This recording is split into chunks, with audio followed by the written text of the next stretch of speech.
পাখির কি গন্ধ হয়েছে এখন আমাদের যা বলতে হবে। আম্মু দেখো, হ্যাঁ জেসিনা কি হয়েছে বলো?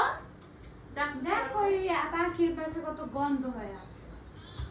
আমার বাবাকে বলছি যে পাখি পালবো না ঘরের মধ্যে, পাখি পালবো না। এই যে যে পাখিগুলো আনে, ঠিক আছে, আর একটু পাখির যত্ন করে না, সবকিছু আমার উপরে ছেড়ে দেয়। আমি 100 বার বলা সত্ত্বেও সে পাখি আনছে।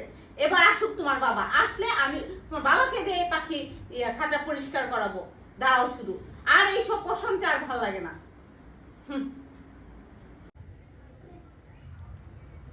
এই তো তোমার বাবার আসার টাইম হয়ে গেছে, আজকে আসুক তোমার বাবা।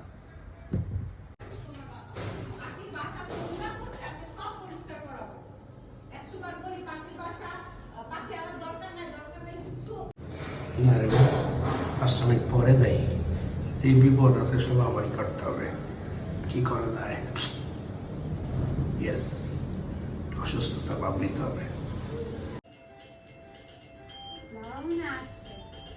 বাবা মনে আসছে,